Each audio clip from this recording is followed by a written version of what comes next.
Bon, alors autant être clair dès le début, je suis pas un expert en Magical Girl. En fait, mes seules connaissances sur le sujet se résument à des soirées un peu trop solitaires passées devant des animés de saison dont je saurais même pas vous retrouver le titre. On repassera sur le fait que ma vie est quand même bien triste, mais j'ai donc ni suivi Sailor Moon, ni Madoka, ni n'importe quelle autre féerie du genre. Autant vous dire que je suis parti de loin, et je crois qu'avec cette lecture, je suis atterri encore plus loin.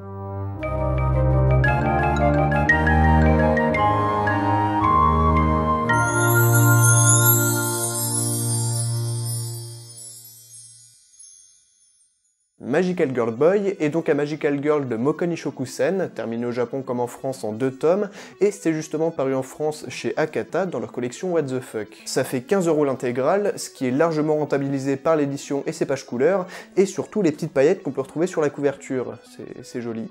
Alors ça va être compliqué de résumer ça, hein. Je vais faire de mon mieux, mais si quelque chose n'est pas clair, rassurez-vous, c'est normal. Saki Uno est une idole impopulaire et frustrée à tel point qu'elle en fait des cauchemars la nuit où elle combat en Magical Girl un démon russe qui aspire la couleur. C'est pas un métier facile.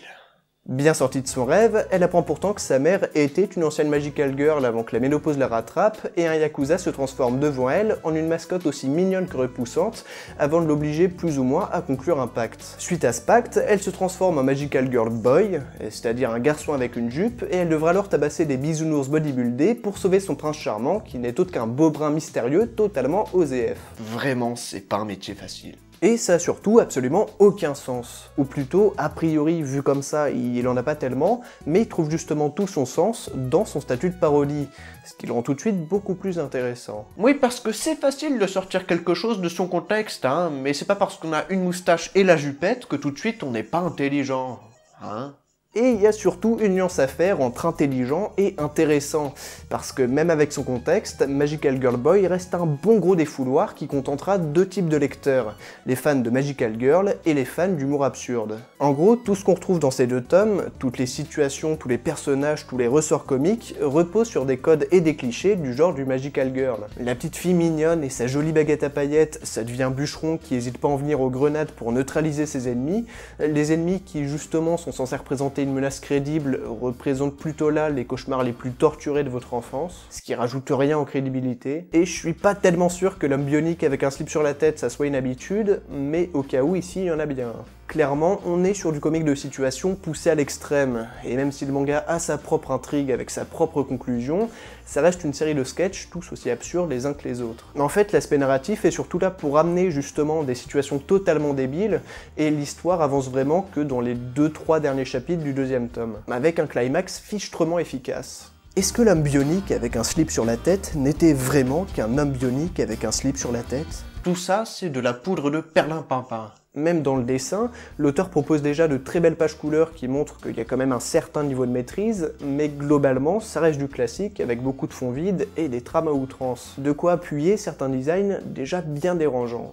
Et au final, le truc que je trouve un peu dommage, c'est que le manga va jamais vraiment au-delà de son statut de parodie, alors qu'il propose quand même un concept et des idées pas si débiles que ça. On part quand même d'un postulat où des filles se transforment en garçons fées, et il y a même des tensions amoureuses entre elles. Et il suffit de vous imaginer tout ce que ça aurait pu donner et de le comparer à ce que ça a donné, je pense qu'il y a de quoi être un peu déçu. Après, c'est pas vraiment un défaut en soi, c'est pas parce qu'un manga propose des idées intéressantes qu'il doit les traiter sérieusement ou même les approfondir, et à aucun moment de la lecture on nous a donné l'impression que ça serait le cas. Magical Girl Boy, c'est juste un gros délire du début à la fin, et même si je regrette un peu que ça reste autant en surface, si vous n'avez pas de trop grandes attentes et que ce que j'ai raconté vous tente, bah allez-y, vous avez mon approbation. Merci poto, ça fait plaisir.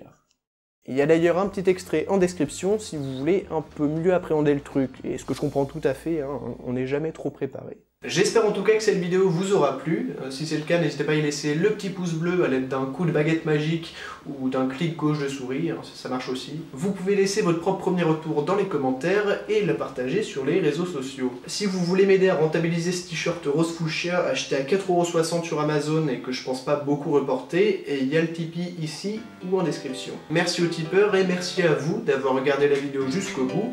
Bonne lecture et à la prochaine. Ciao.